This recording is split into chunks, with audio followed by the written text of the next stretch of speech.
All right. So I just also want to take a moment to, and then we're going to jump into key concepts and terminology and probability.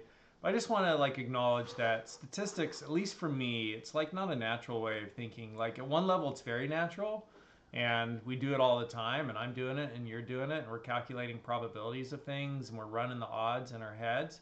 But at another level, I don't know why, but statistics is kind of, for me, it's convoluted the way they explain it, and it's not always clear. And it's also a little bit disjointed. Like there's a whole bunch of different like ideas and concepts. And like, you know, in the first chapter module, we were kind of looking at introduction to statistics. And like I'm kind of like at a loss even to say, hey, what was in the first chapter? So I'm going to grab my textbook. We'll do just a little bit of review here. But in the first chapter, we looked at data and statistics, and we talked about like applications in business and economics, and elements and variables and observation, and scales of measurement, nominal, ordinal, interval, and ratio, right? And then we also looked at qualitative and quantitative data, and we looked at cross-sectional data, which is data at a certain point in time, and time series data, which is data over time. And we looked at like where do we get data, and descriptive statistics versus statistical inference, and big data and data mining. That was like chapter 1.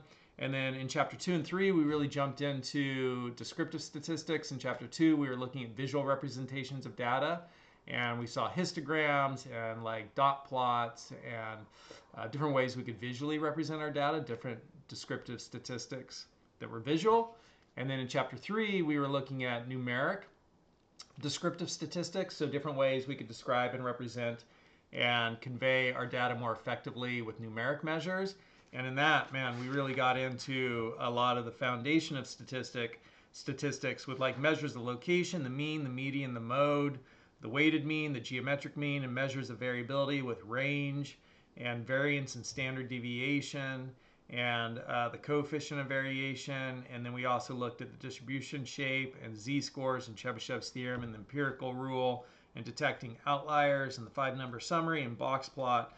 So we saw all that in the third chapter. And now here we're jumping into probability. So it's a little bit disjointed for me. Statistics is a little bit disjointed.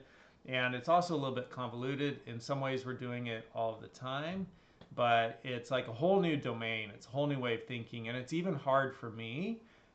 This is like I've taken statistics as an undergraduate, took it in graduate school. I've taught it one semester before. This is the third time the second time I've taught it, the fourth time I've been through statistics. But even after all of that, I'm still kind of like, wait, how are they talking about this? What does this mean? So anyhow, that's my experience of statistics. I'm just sharing that to normalize for you if you're kind of like feeling a little bit the same. It's like, hey, it's all right, right? Again, we're just going for that familiarity. So this is my little pep talk. And now we're going to jump into the key concepts of probability. But I think I'll just leave this as a little pep talk video, and we'll do that. The key terminology, we'll do key concepts and terminology in the next video.